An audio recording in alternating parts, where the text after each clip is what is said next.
Welcome back to my channel. তো আজকে একটা বাংলাদেশি উপন্যাস পড়ে শেষ করেছি, জাস্ট এই মাত্র শেষ করেছি। বইটা আমি দুদিনে কমপ্লিট করেছি, কালকে আর আজকে মিলিয়ে।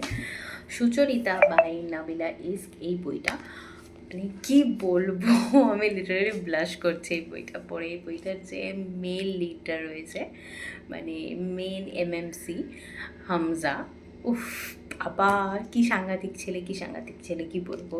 আর এত সুন্দরভাবে উনি মানে লেখিকা লিখেছেন ওর ক্যারেক্টারটা, পড়তে পড়তে ব্লাশ করবে তোমরা। তো যাই হোক, সুচরিতা থেকেই তোমরা বুঝতে পারছো যে এটা একটা মেয়েকে নিয়ে বলা একটা কাহিনী। সুচরিতা বা সুচিত্রা বেসিক্যালি, ও বাবা মা অনেক ছোটোবেলায় মারা যায় এবং ও নানুর কাছে বড় হয়, এবং সেই নানুরই ছেলে হচ্ছে হামজা, মামা আর কি, মানে সুচরিতার বা সুচিত্রার মামার ছেলে হচ্ছে হামজা। এবং এখানে এজ গ্যাপ দেখানো হয়েছে রিভার্সে, তাও 1 বছর কয়েক মাসে। সুচরিতা হচ্ছে হামজার থেকে 1 বছর কত মাসের বড়।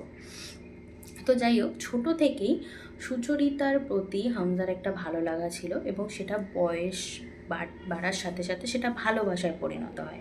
কিন্তু সুচরিতা এই জিনিসটাকে কোনোদিনই মান্যতা দিতে যায়নি, কারণ ওর বাবা মা মারা যাওয়ার পর ও কিছুটা ওর মামা মামির কাছে আশ্রিত, এবং ওর কাছে এই জিনিসটা একটু অড লাগছে যে আমার থেকে ছোট একটা ছেলের থেকে আমি যাকে তুই তোকারি করেছি তাকে কী করে আমি ভালোবাসবো। আর নানু মারা যাওয়ার পর থেকে নানু যতই সম্পত্তি যা কিছু রেখে দেখ না কেন, সুচরিতার ভেতরে একটা সবসময় আড়ষ্টবোধ থেকেই গেছে যে আমি কি করে এই জিনিসটাকে মানে মেনে নেবো, আমি কী করে হামজাকে মেনে নেবো। বাট ধীরে ধীরে সেই ব্যারিয়ারটা হামজা একটু একটু করে ভেঙেছে, এবং হামজা যেভাবেই হোক ওকে নিজের করেছে। খুব সুন্দর একটা মিষ্টি লাভ স্টোরি গল্প। আমি তোমাদেরকে ব্লার্বটা পড়ে শোনাচ্ছি, দেন আরও ডিটেলসটা বলছি।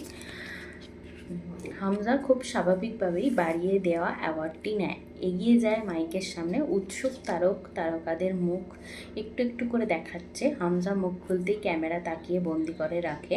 এই অ্যাওয়ার্ড আমার জন্য স্পেশাল, বনলতা আমার জন্য স্পেশাল। বনলতা চরিত্রটি যার থেকে নিয়ে সাজিয়েছি তিনি আরও বেশি স্পেশাল। আমার দেখা শ্রেষ্ঠ রূপবতী গুণবতী নারী সে, যাকে আমি বাচ্চাকালে শ্রদ্ধা করেছি, বয়ঃসন্ধিতে প্রেমে পড়েছি, পুরুষ রূপে ভালোবেসেছি। I love you Sucharita, this award is for you my love. তো এটা থেকেই বুঝতে পারছো যে হামজা হচ্ছে তৎকালীন বাংলাদেশের সময়কালের খুব বড় একজন সমসাময়িক ফিল্ম ডাইরেক্টর। ও নিজের দমে সেই জায়গাটা পেয়েছিল, এবং ও যে সিনেমাগুলো করতো বা সিনেমাগুলো যে ও লিখতো ডাইরেক্ট করতো, সেগুলো বেশিরভাগই সুচরিতার ক্যারেক্টার থেকে ইন্সপায়ার হয়। বাট সুচরিতা কোনোদিনই এই ভালোবাসার সম্পর্কটাকে নাম দিতে চায়নি, ওর নিজস্ব কারণে, যেটা বললাম। আর বিশেষ করে হামজার যে মা ছিল তার একটু অন্যরকম থিঙ্কিং ছিল, ছেলের বিয়ে নিয়ে, বড় গ্রামের মেন যে মাথা তার মেয়ের সাথে বিয়ে দেবো। আর সুচরিতার এজটা যেহেতু বেশি ছিল, 30 বছর হয়ে গেছিলো, তো ওনার জন্য মানে ওর জন্য একটা অন্য মেয়ে, মানে মেয়ে বলছি ছেলে খুঁজে বিয়ে দেওয়া, ঘাট থেকে ঝেড়ে ফেলে দেওয়া, এই ব্যাপারটা এদের মধ্যে ছিল।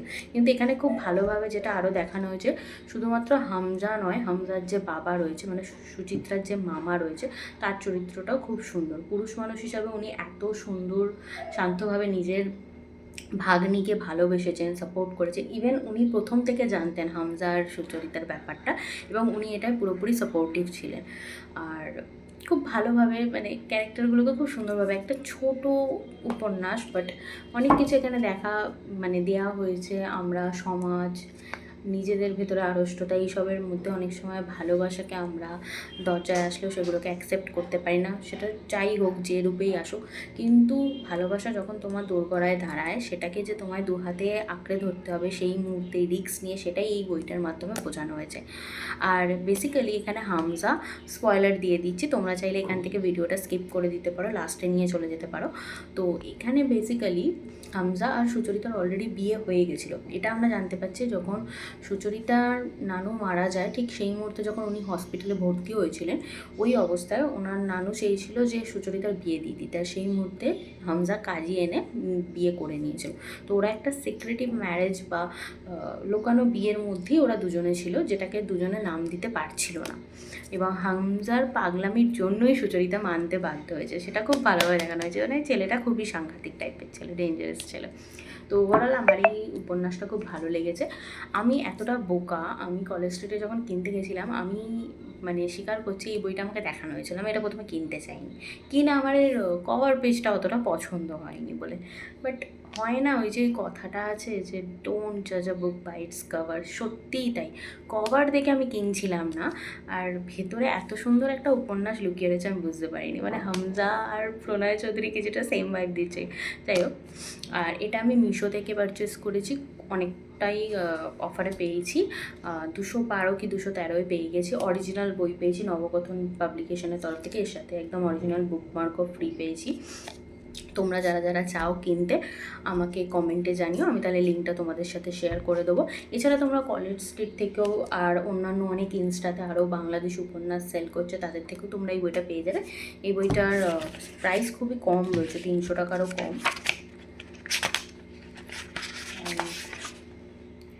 360 টাকা এমআরপি রয়েছে। তোমরা অফারে এটা ওই 250, 212, 213 মধ্যে পেয়ে যাবে কলেজ স্ট্রিটে বা অন্যান্য যে কোনো সাইটে, তোমরা দেখে নিতে পারো। অবভিয়াসলি এই বইটা আমি রেকমেন্ড করছি, খুব ভালো একটা উপন্যাস, তোমরা অবশ্যই পড়ো। পড়তে পড়তে লিটারালি এই দুটো জায়গা লাল হয়ে যাবে।